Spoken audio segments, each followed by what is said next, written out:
This morning's gospel reading is taken from the 24th chapter of Luke. It will include a video as I share this reading this morning.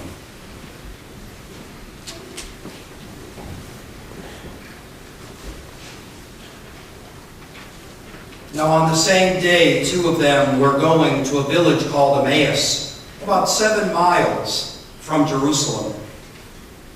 They were talking with each other about everything that had happened. As they talked and discussed these things with each other, Jesus himself came up and walked along with them, but they were kept from recognizing him. He asked them, "What are you discussing together as you walk along?" They stood there, their faces downcast, when one of them, named Cleopas, asked him, "Are you the only one visiting Jerusalem who does not know the things that have happened in these days?" "What things?" he asked. "About Jesus of Nazareth," they replied. "He was a prophet, powerful in word and deed before God and all the people. The chief priests and our rulers handed him over to be sentenced unto death. And in that time they crucified him. But we had hoped that he was the one who was going to redeem Israel. And what is more, it is the 3rd day since all this took place. In addition, some of our women amazed us. They went to the tomb early this morning, but didn't find the body. They came and told us that they had seen a vision of angels who said he is alive. Then some of our companions went to the tomb and found it just as the women had said. But they did not, in that time, find Jesus." Jesus said to them, "How foolish you are, and how slow to believe all that the prophets have spoken to each of you. Did not the Messiah have to suffer these things and then enter into his glory?"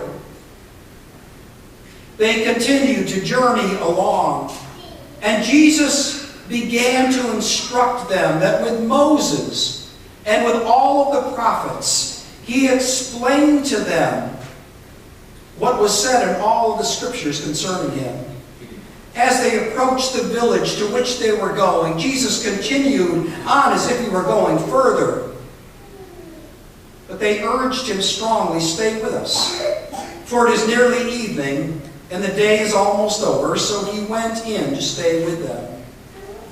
When he was at the table with them, he took bread, broke it. He gave thanks, and he gave it to each of them as he prayed. Then their eyes were opened, and they recognized him, but he disappeared from their sight. They asked each other at that table, "Were not our hearts burning within us while he talked with us on the road and opened the scriptures to us?" May God add abundant blessing to our understanding of his holy word.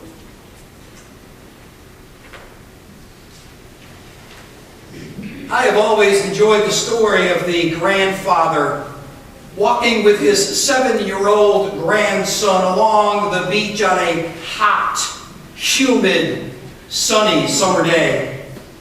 When suddenly, as they were walking along the beach, they noticed a commotion ahead of them. And as they walked closer to that commotion, they could see as they approached lifeguards running back and forth and EMT personnel assisting a man lying on the hot sand. As they got closer and talked to some of the people in the crowd, they realized that the man on the beach had suffered sunstroke. So this was the grandfather's opportunity to explain to his 7-year-old grandson what sunstroke was. He gave it his best shot. When the 7-year-old turned to his grandfather and said, "Grandpa, I hope you never suffer from sunset." I share that because I am confident that we have all experienced sunsets in our lives, haven't we? Times of lost hope, darkness, loneliness, despair. And I would say it would safe to be said that there are those among us this morning that despite the sunrise of a new day, are experiencing only the sunset, where hopes and dreams are a distant glimmer of light, shrouded in darkness.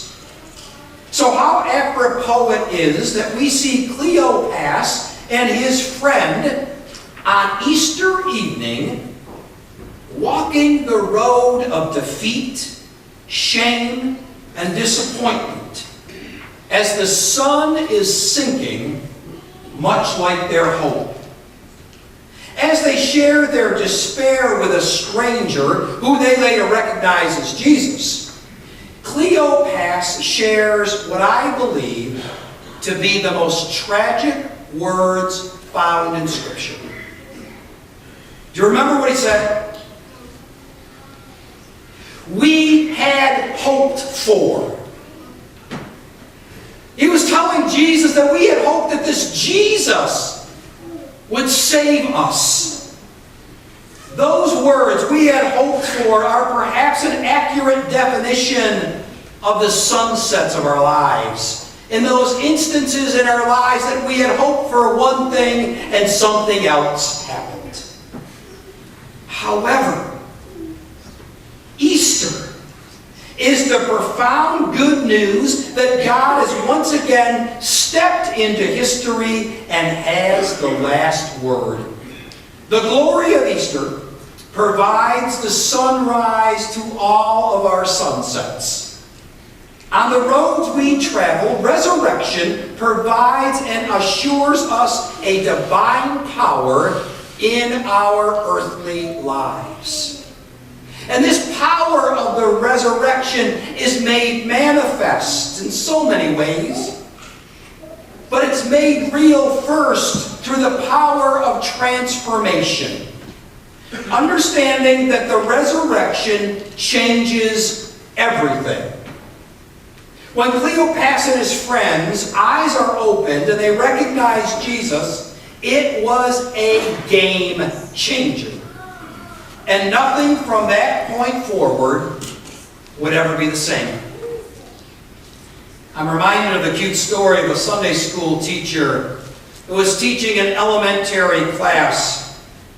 She was taking them through the concept of Holy Week. She began with Palm Sunday and waved the palm branch. The kids seemed to get it. She then moved to Holy Thursday and had bread in a chalice. But the kids' eyes were glazing over. She then tried to move to Friday and get them involved. But there was nothing there. She said, now, this Friday was called nothing. She then tried to prompt them a little more and said, good what? Nothing. Till one little guy piped up and said, goodbye? That's profound, my friends. Because everyone who witnessed Jesus' death was saying goodbye. But the resurrection is the divine, powerful, and life-transforming proclamation of, hello, I am with you. This is the dawn of a new day, a new life, and victory over death that changes everything. And from this power, the resurrection moves toward conviction that grips our whole being. This power is more than something we merely believe, but rather an assurance that grips the core of who we are. I have a confession to make. I believe we live in a society that does not lack for opinions. Any agreements out there? Turn on the television, any news station, and opinions will spew from both sides, and sometimes from the both sides of one person's mouth. I am convinced that we do not need people who merely have opinions, but we need those who have the power of great convictions. The kind of conviction that when Jesus left the men said to each other, "Did not our hearts burn?" while he talked and opened Scripture to us. I find so often mere opinions offer me nothing but heartburn. But the power of the resurrection enables our hearts to burn with a conviction that Jesus walks alongside us in our sunsets and reveals His love as we journey with Him together.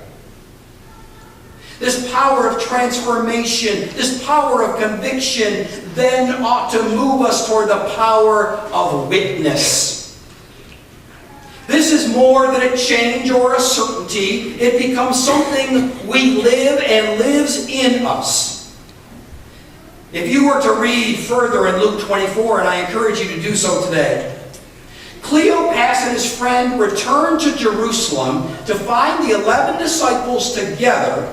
They go into the room and say this: "It is true, Christ has risen." You see, they witnessed from the power of being changed and from their conviction of that which they experienced. The early church was the result of the resurrection, and that power changed lives. Convicted by what they experienced, they had to share it with others. That's why we're here this morning. We're here this morning as a witness to the resurrection. Like the first disciples, I do not think any of us are looking for some organization to join, some club to be a part of because we're bored. We are the church because our lives are transformed by the empty grave. We are the body of Christ because our conviction is to serve as a living sacrifice that mirrors the life of Jesus. We are disciples of the resurrection that can do nothing else but tell our story. That's what last Sunday was all about.